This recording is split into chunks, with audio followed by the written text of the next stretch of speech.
Oh, cool. Yeah, cool. Excellent. My name's Molly, nice to meet you. Oh, hi, nice to meet you. Are you in the talks class as well? Yes, Oh, I yeah. am. Oh, nice. Yeah, cool. So, I can just sit on the side and once you're ready. Yeah, let me know. perfect. Yeah. No, in like a minute, I'll bring it up in a minute, and then, yeah, cool.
Okay, good morning everyone. Before we start, Molly from the Chinese Law Society was just going to say something very quickly to you, and then we will carry on with public bodies.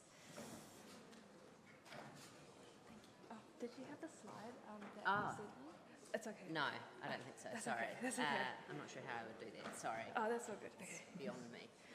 Hello everyone, my name is Molly and I am one of the education officers this year for the Chinese Law Club.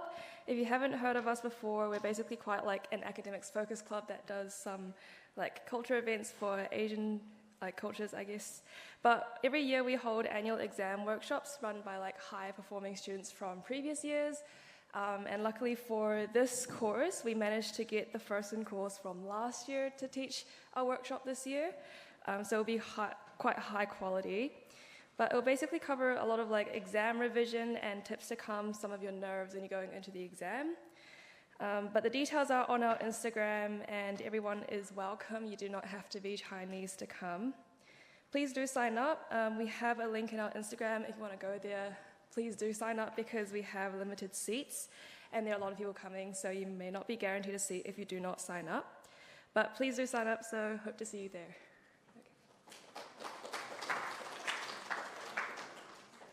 Excellent. Thanks, Molly. Okay, so, sorry, Molly actually sent me a link that I could have put up here, but it was beyond my capabilities.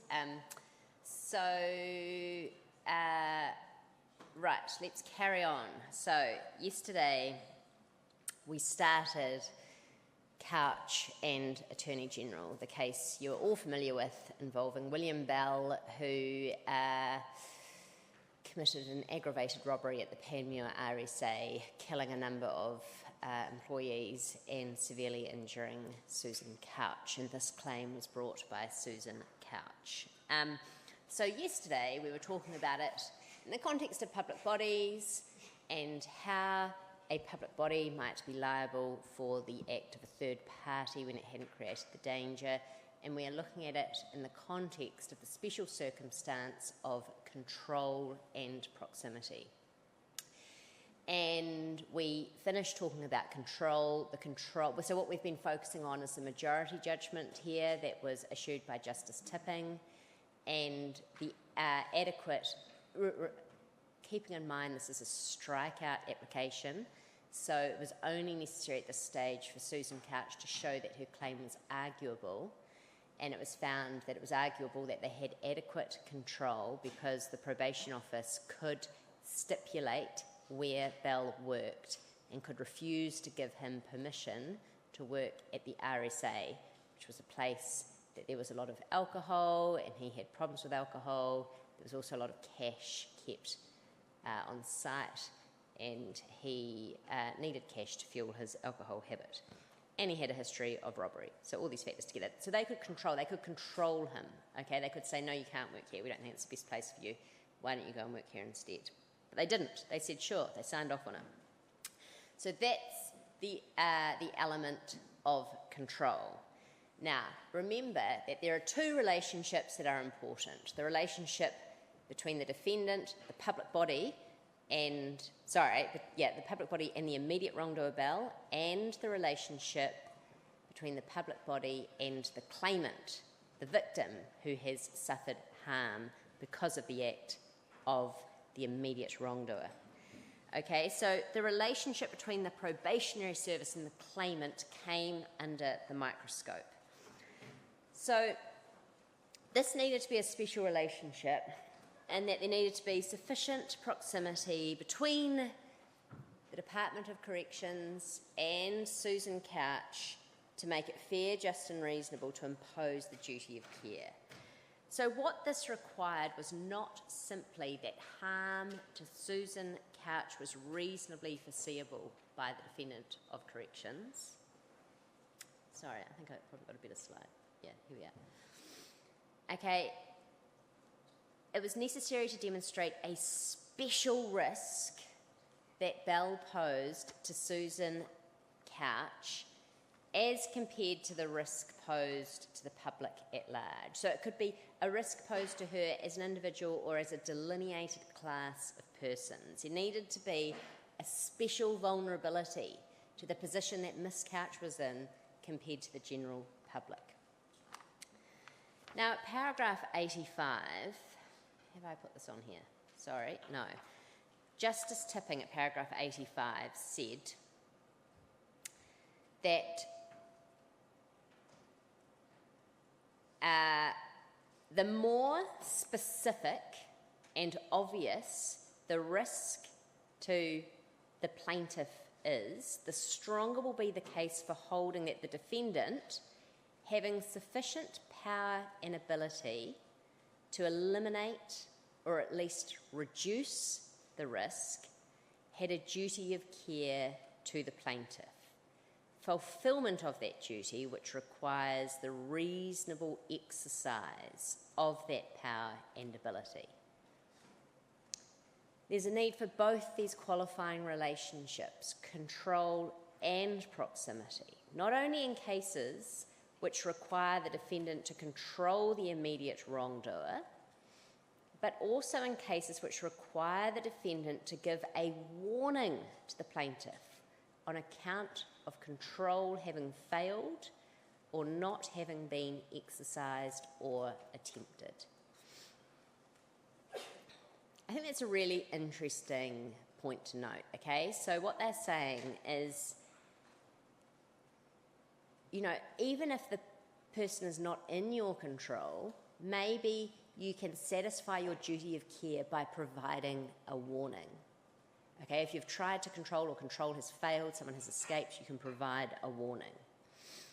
So, with regard to special vulnerability, you know, you need to show special vulnerability to distinguish a successful plaintiff in establishing a duty of care from members of the general public where no such duty will be owed. So the question the court then had to ask themselves was, could Miss Couch show the special vulnerability to harm at the hands of William Bell? And so when they were considering this question, they turned their mind to cases in which special vulnerability had been established. So they turned their mind to Dorset Yacht, where the Home Office had duties owed to the owners of yachts in the vicinity of the island in which the Borstal boys were located. Those yacht owners were regarded to be at a distinct risk of harm compared to the general public. Okay, and it was that distinct and special risk that gave rise to that necessary relationship of proximity between the Home Office and the yacht owners. Then they compared it to Hill, and they said, well, in that case, there was no special vulnerability. Jacqueline Hill could not show she was more vulnerable than the female general public, and so she couldn't establish a duty of care based on control and proximity. And then they turned their mind to the case of Jane Doe, the Canadian case, where the police owed the duty of care to warn or take steps to protect those women, that limited class of women they knew to be at risk. And here it was found they were a sufficiently delineated class because who was at risk could be identified by nature of the limited location that was being attacked. Women who lived alone on second and third floor apartments with balconies. Okay, there was just a specific profile to who was at risk. Now, and right. So to establish a duty of care in Couch, she had to demonstrate that she, either as an individual or as a member of an identifiable and sufficiently delineated class, that's quite an important phrase that comes up in terms of this idea of particular proximity, she was or should have been known by the Department of Corrections to be at a distinct and special risk of harm of the kind she did suffer at the hands of Bell, in contrast to the risk he posed to the public at large. So they were like, okay, what are the factors that indicate Couch was especially vulnerable? Now, Bell didn't have a history of aggravated robbery at places of employment. Okay, so the fact that they were employed the same place was not enough. Previously, his aggravated robbery had occurred at a random service station. But the Supreme Court helped Ms. Couch reformulate her pleadings to demonstrate that there was a special risk to her. So remember that this is a strikeout. All she has to do is demonstrate that her claim is not hopeless. So the Supreme Court suggested that these following factors indicated that she did fall into a specifically identifiable and sufficiently delineated class, and she was at special risk. So these are the factors. Bell had been classified as being at high risk of reoffending. He had a known alcohol addiction and was in constant need of money to fuel the addiction. Now, those factors don't make employees of the RSA especially vulnerable, but given that background of addiction and a need for money and a risk of reoffending, allowing him to work at premises where there was significant cash in the form of bar takings present, where he could find out about the security system, that made the RSA a predictable target to rob, a predictable target that Bell would rob to fuel his addiction. And that factor, together with his known tendency to inflict gratuitous violence at persons present at a robbery scene, meant that anyone present at the RSA was at greater risk than the general public of suffering gratuitous violence at the hands of Bell. Okay, and that made it arguable, and that was the only standard that was required. They're not saying this is a slam dunk. They're saying it is arguable that Ms. Couch as an employee was at a special and particular risk of harm. So,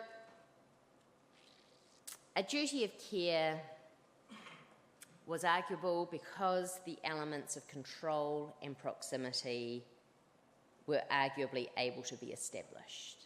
Okay, so we're dealing with public body liability for the wrongful act of a third party. We need to fit it within one of these exceptions because the probationary office haven't created the risk. Were they in control of Bell? Yes, because they could stipulate where he worked or could refuse permission. Was she specifically vulnerable? Arguably, yes. Okay. So the internal inquiries were therefore arguable. Then it's necessary to look to the policy arguments, okay? External inquiries, and think, well, will they militate against a duty of care, despite proximity having been established? And the court said, let's leave these to the substantive hearing. Okay, we're not going to strike it out. We're going to let it go through, and we'll leave those policy arguments to be discussed at the substantive hearing. So that is the majority judgment.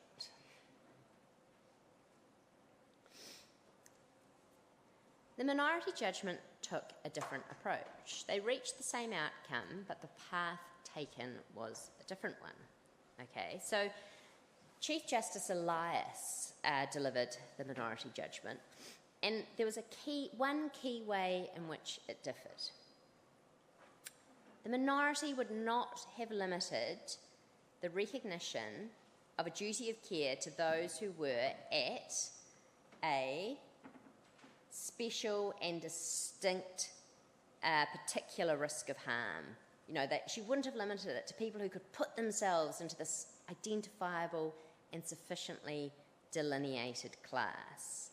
Her view was that this was unnecessarily rigid, and she didn't want to rule out that sometimes a duty would be owed by a public body to a wide class.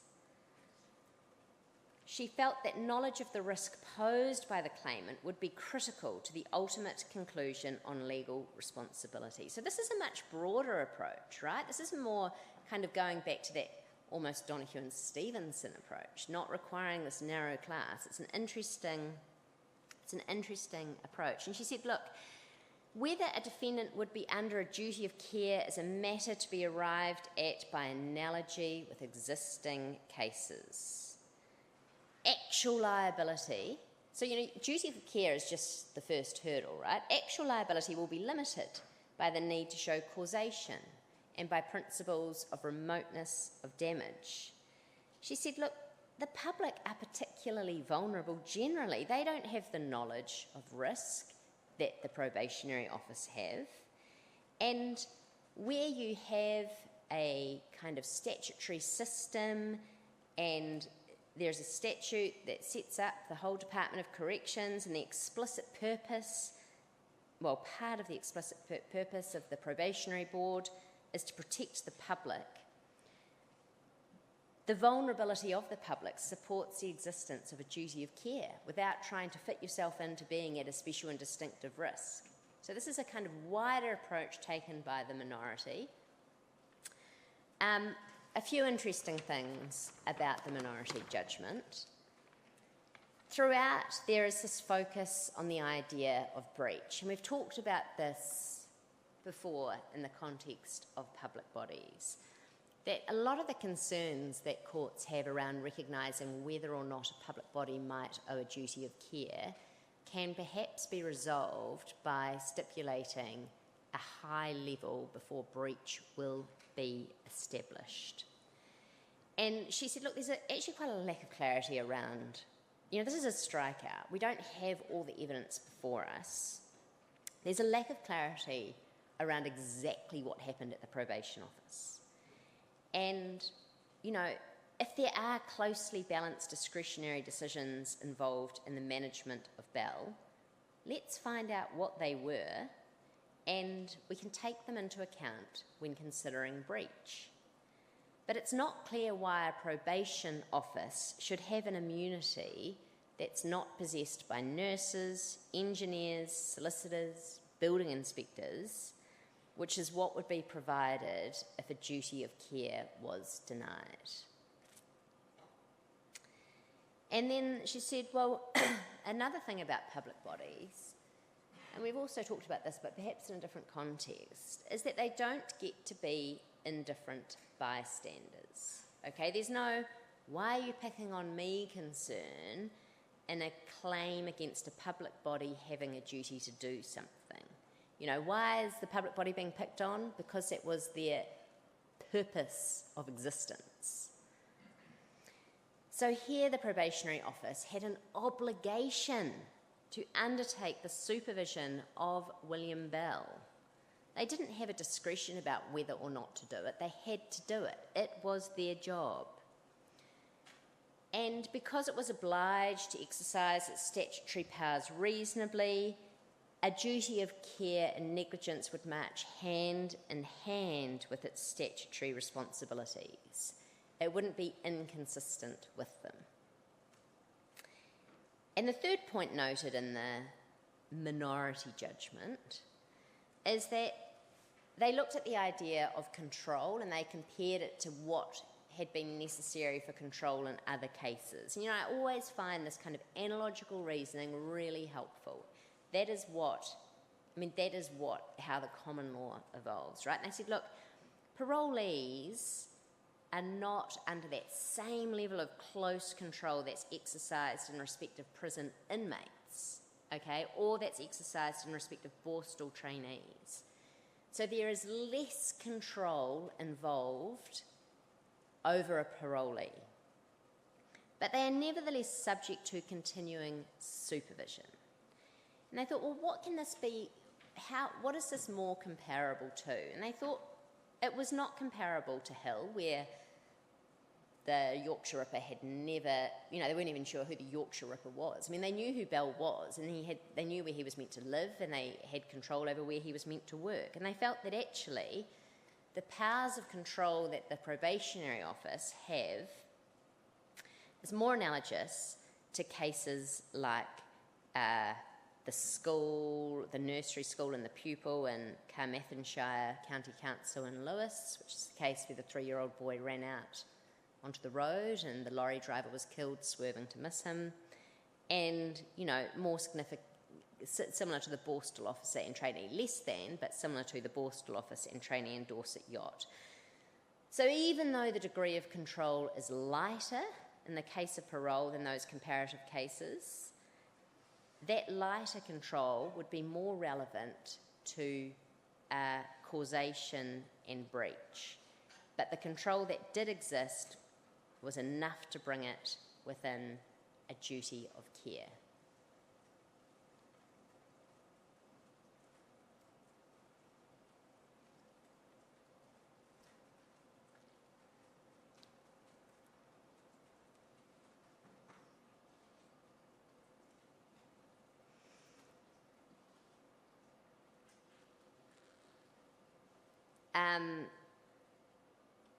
And essentially, they're going through, it was a strikeout, they needed more evidence of what the parole officer actually knew about the risk posed by Bell, and because of this, it was not appropriate for a strikeout, and suggested that part of any duty which was to be determined could have included warning the RSA of the risk. I think this is a good example of a case where meeting the duty of care can be met by warning a party of a risk that is posed to them.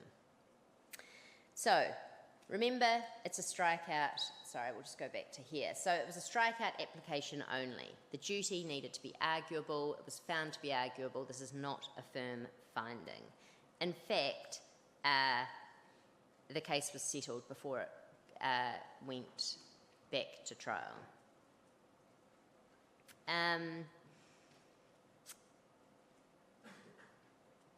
And I think the other thing that this case encouched, the fact that they didn't strike it out, it's suggestive that maybe the courts in New Zealand would take a different approach to the courts that the approach the UK courts took in Michael. We might look at the facts in Michael and think, well, do they actually represent a stronger claim than Couch?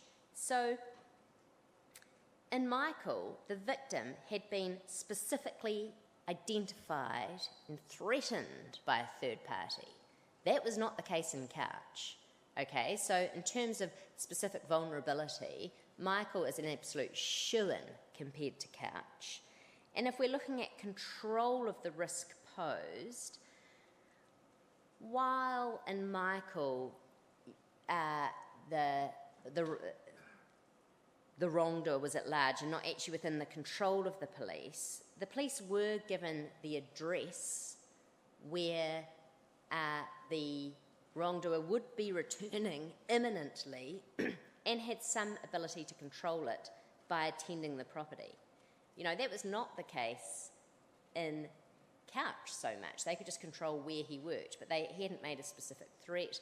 They didn't know when they would need to be there, etc. So they could only control it in couch by providing a warning that they would need to be careful, or by not allowing him to work there. But in many ways, in Michael, there was a greater ability to control the risk posed than there was in couch. So that is just something worth thinking about, whether New Zealand courts would come to a different outcome if they were met with a case similar to Michael. Now, right, so that is the end of couch. The same approach to a duty of care based on control and proximity was taken in Strathboss. So we've talked about Strathboss when we were talking about relational economic loss. This is the case involving the kiwi fruit pathogen that destroyed the kiwi fruit industry. And when we were talking about it in relation to relational economic loss, we were talking about the claims made by the post-harvest operators who suffered losses because they had no kiwi fruit to process because the kiwi fruit industry had been destroyed. Now we're going to return to the claim, and we're going to look at it in relation to the claims made by the kiwi fruit growers whose kiwi fruit it was that was destroyed. Okay, so this is another claim against a public body. The public body, it's the Attorney General, but it was actually the Ministry of Agriculture and Fisheries. So the kiwi fruit growers issued a claim against the Ministry of Agriculture and Fisheries for negligence around the issue of an import permit of kiwi fruit pollen from China. Now, this pollen was infected with the PSA3 bacteria, which destroyed the New Zealand kiwi fruit industry. And I think it caused around 2.47 billion in losses to Strathboss alone. Now, it's a complicated claim. Okay, it unpicks the Biosecurity Act, but what it's really useful for is how it approaches a claim made against a public body and the framework that it sets up. So, the negligence asserted involves negligence in the issue of an import permit, negligence in renewing the permit, negligence in not inspecting the pollen when it arrived. There were different stages of negligence. You don't need to get overly worried about the specifics of the case. And it was held that the general principle was that public bodies are liable when they cause harm to others on the same basis as private individuals would be liable, except if liability would be inconsistent with the statutory scheme. And just like private individuals and private bodies, public authorities have no duty of care to prevent the occurrence of harm, the reason being that the common law does not generally impose liability for pure omissions. But, as we know, there are exceptions. Control and proximity, assumption of responsibility, status/role. Anyway, useful example of the court going through the process. So they actually started, we've talked about justiciability and then the internal inquiry for a duty of care and the external inquiries. And as part of the external inquiries, you can include the statutory context. It's not a firm framework, so sometimes the statutory context is considered at the outset, okay? And in this case it was, and it was important to do so because there was an immunity in the Biosecurity Act that defeated the claim. But the rest of the claim was considered in anticipation of an appeal to the Supreme Court. So they said, look, there's an immunity that applies. This is the immunity. It's in the statute. End of story. But we're going to go through the claim anyway to make sure, just so we've heard weeks of evidence, here is our judgment in case it's appealed. Next question, justiciability. The court found it was justiciable. Now, the claim was not challenging MAF's strategy and approach for dealing with risk goods. Rather, it was saying MAF were negligent in carrying out the processes that were in place. Okay, so they're not saying that these processes were rubbish and they should adopt different processes. They're saying you've got these established processes and you were negligent in carrying them out. So if a duty of care was imposed, it was not going to require the court to make a judgment about how the border should be protected or the level of resources that were necessary to protect the border. It was all about whether the MAF personnel were negligent in carrying out the risk assessment of the permit application, which this risk assessment was something that the MAF procedures already required, okay? So it was operational in terms of whether they were negligent in carrying out that risk assessment, whether they were negligent when assessing whether the consignment complied with the necessary requirements. Okay, so that's the justiciability element that is necessary to consider for the duty of care. We're over that hurdle. Next question. Is a duty of care owed? Okay, internal inquiries. Was it foreseeable that this damage could be suffered? Yes. They said, look, this foreseeability is just this initial screen to kind of rule out claims that must obviously fail because no reasonable person in the shoes of the defendant would have foreseen the loss. Now, this PSA, whatever this pathogen was a foreseeable risk. That's why we have these border controls. That's why they're meant to be carried out. This was foreseeable. Proximity. Next question. So they're focusing on the growers who suffered property damage as a result of the infection. And they spent some time considering, is this actually an emissions case or not? And they distinguished Michael. And they said, well, that was a case where a public authority had powers to intervene and failed to do so. And they drew closer analogies with Dorset and Couch, where there were some positive actions in the mix in terms of taking the boys to the island, approving the place of work for Belle. And here they said, well, there were some positive actions involved in granting an import permit and clearing the consignment. And overall, while they were like, oh, it's not entirely clear if we're dealing with an emission, there was a bit of confusion in the case. But they said the relevant questions we need to ask here about a duty of care are the extent to which the Ministry of Agriculture and Fisheries had control over the risk posed over this third-party risk of an import of pollen from China. To what extent did MAF have control over this consignment? So we're in the zone of control and proximity, okay? Just like Couch, just like Home Office and Dorset. Now, control. First question.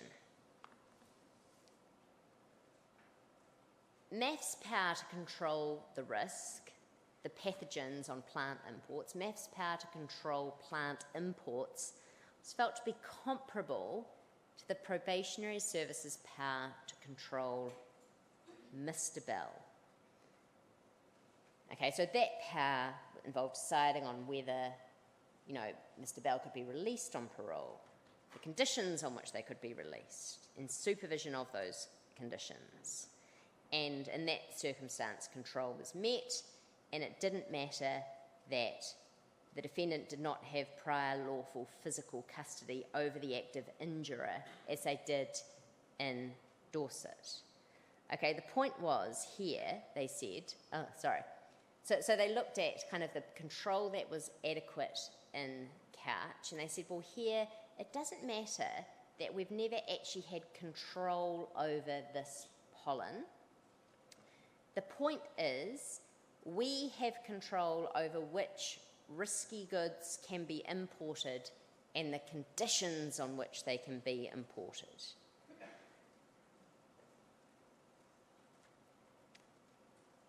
And so what we can see is that New Zealand is very much not limiting this idea of control that would support a duty of care to quasi-parental control, okay, which is what we've seen argued in Tyndall, the recent UK case in Tyndall. New Zealand is not doing that. The question is, do you have some ability to control the dangerous thing or not? And here they did, because they could decide whether these things could be imported, the conditions on which they could be imported. They didn't need to have, control is not limited to physical custody. So that satisfied the control question. Moving on to proximity, was there a special risk to a delineated class of persons? And yes, there was. Okay, the kiwi fruit growers were the most clearly identifiable class of persons who could be adversely affected by any act or omission in allowing infected pollen to be imported.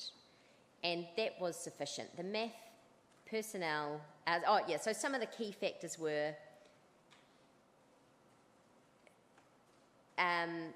kiwi fruit growers in New Zealand are in a really highly concentrated geographical location. So once something is imported, the ability to spread amongst the kiwi fruit industry was very high risk. And these growers couldn't take steps themselves to reduce the risk to which they were exposed by border security. There's nothing they could do on their orchards to protect themselves from this pathogen. They were highly vulnerable to any consequences of a failure to manage those risks at the border. Okay, so it was felt that yes, control and proximity were met here. Interesting point to take out of this case is that control in New Zealand is not limited to a quasi-parental control. Being able to control the risk and make decisions around it is adequate. External inquiries relevant to whether a duty of care could be recognised. So we're over the justiciability hurdle. Remember, all this is slightly overed because I've already found there's an immunity that applies, okay? So we're over the justiciability hurdle. We're over the reasonable foreseeability hurdle. We're over the internal inquiries of control and proximity. And now the court are considering the external inquiries for a duty of care. Are there any public policy reasons that would militate against a duty of care? And here, yes, there were. Okay, the implications of indeterminate liability of the scale and contemplation were so significant, they felt that even the Crown should not be cast into the role of indemnifier. If that sort of liability was desirable, it should be introduced by legislation which could lay down boundaries. So the indeterminacy concern went against the duty of care. And, you know, Strathboss alone had losses of around 2.4 billion. It was huge, the impact this had. And another reason that went against a duty of care was it would affect the allocation of resources, public expenditure, and it might result in defensive regulatory behaviours. So, for instance, MAF might become overzealous at the border and there would be a massive bottlenecking as every single thing that comes into the border is inspected, and that would lead to broader international concerns with trade partners criticising our processes because they can't get their goods through, etc., etc., etc.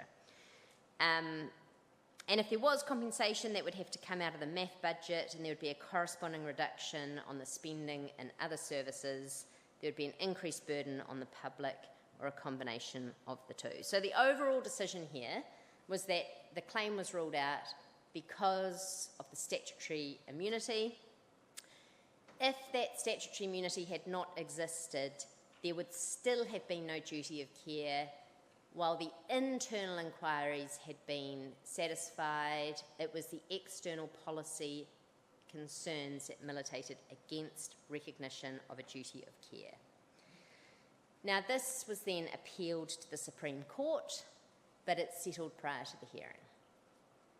I think it's a good case. I think it's a complicated case, but I think it's a good case to see the structure that the courts will go through. They really broke it down in quite a clear way in terms of what the factors are that are considered in a claim against a public body. Does anyone have any questions on that? Okay, we will carry on.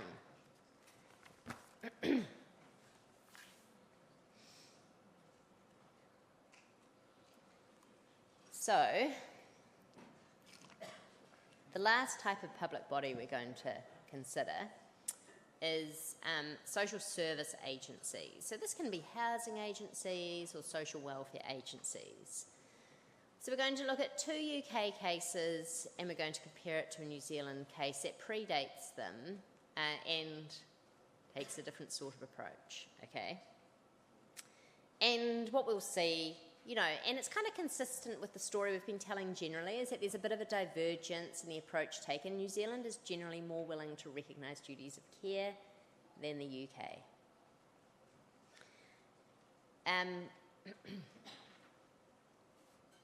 So, N and Poole Borough Council. The defendant was a local housing, well, it was a borough council, and it was being sued in its role as a housing authority. And in its role as a housing authority, it placed the claimants, who were 2 children, one of whom was severely disabled, and their mother, in a property beside other tenants of the council, who had a history of being horrendously antisocial. Now, these antisocial tenants abused the family and their property for 5 years until they were finally moved by the local housing authority.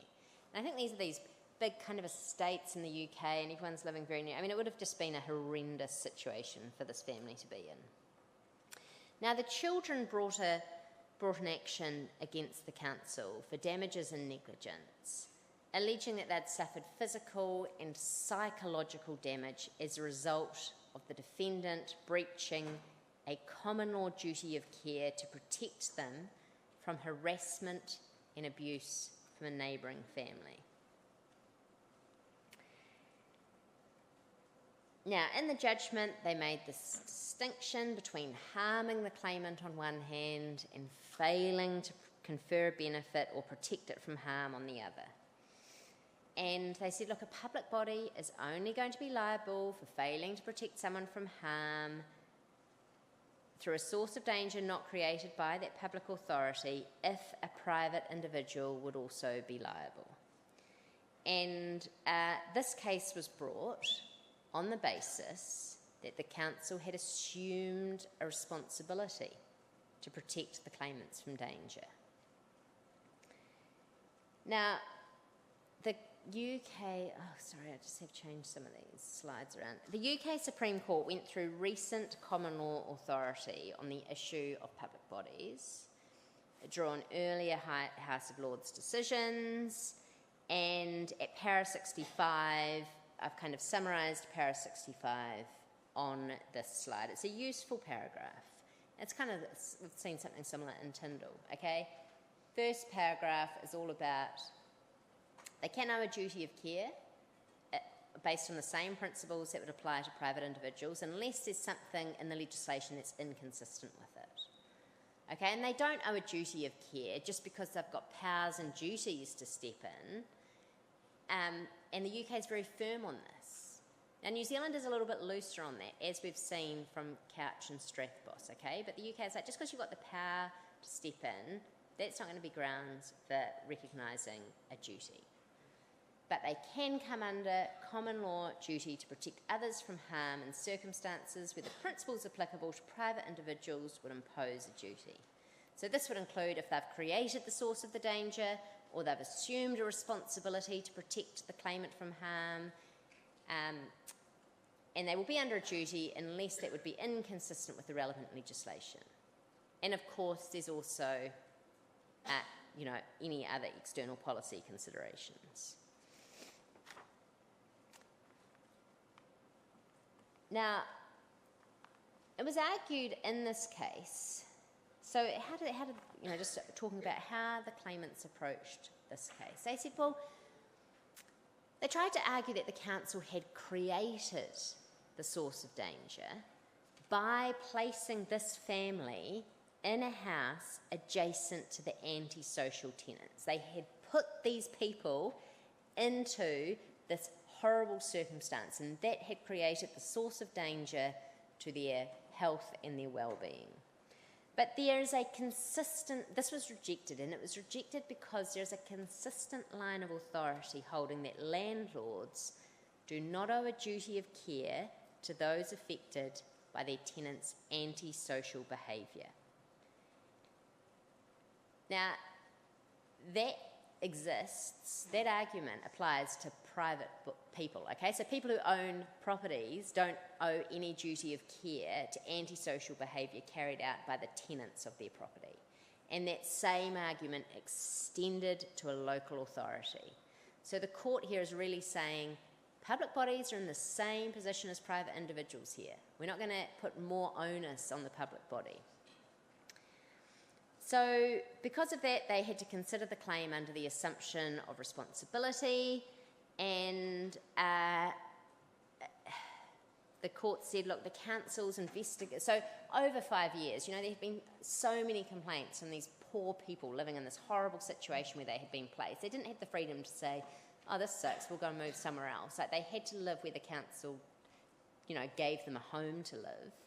And the council investigated these complaints and they monitored the complaints, but they said that did not involve, that process of investigation and monitoring was not enough to involve the provision of a service to them on which they could be expected to rely. Okay, they hadn't entrusted their safety to the council.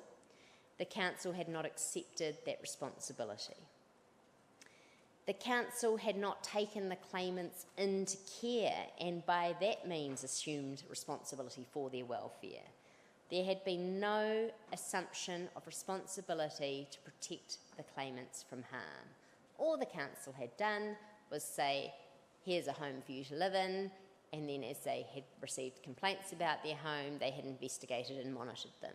That was not enough for there to be an assumption of responsibility by the council to look after the welfare of the tenants.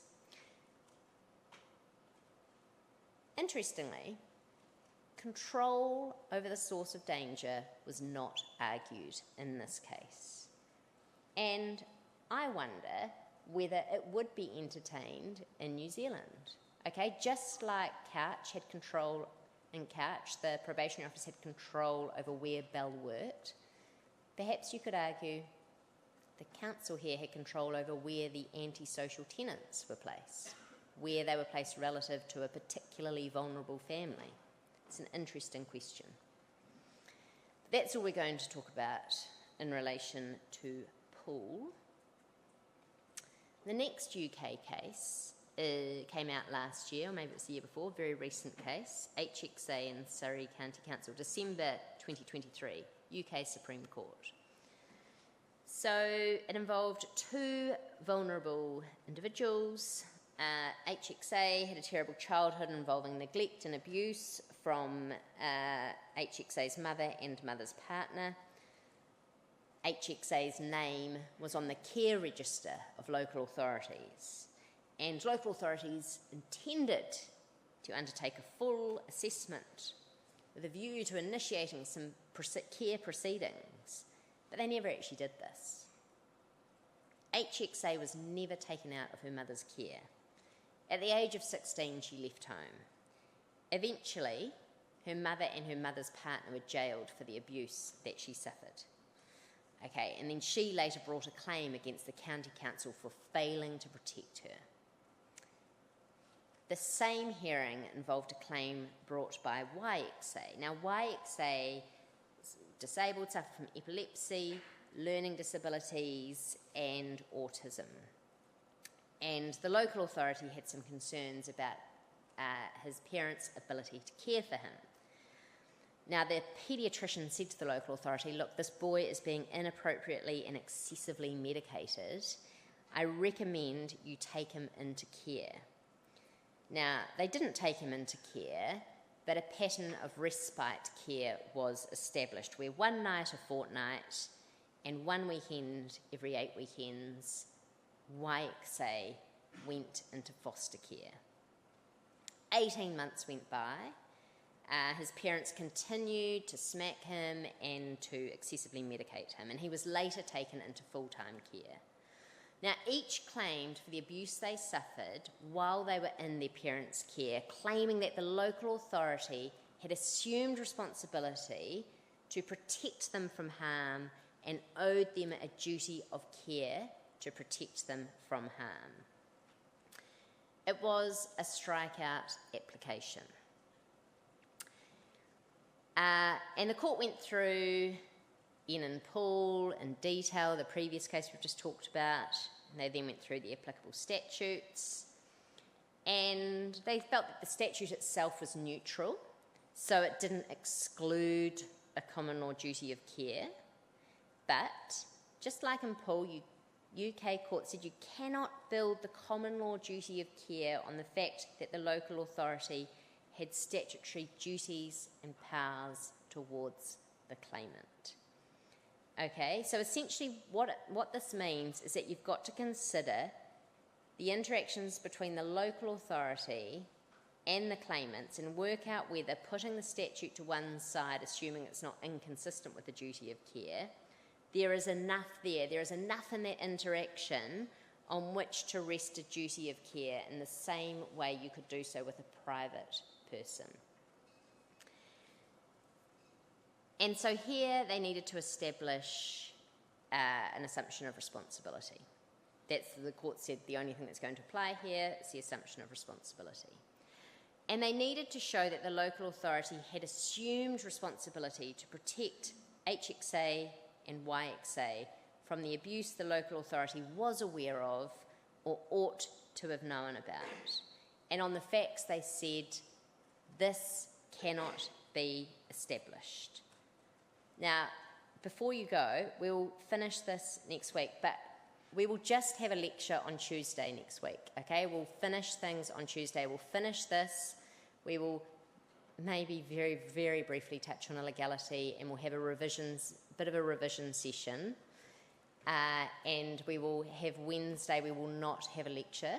And on Thursday and Friday, we have the workshops, okay? So I'm aware that your exam is on the very first day of exams, okay? So you get very little time to prepare. So we will not have a lecture on Wednesday, but I will have office hours at that time on Wednesday if anyone wants to come and see me with questions. Anyway, let's leave it there for today.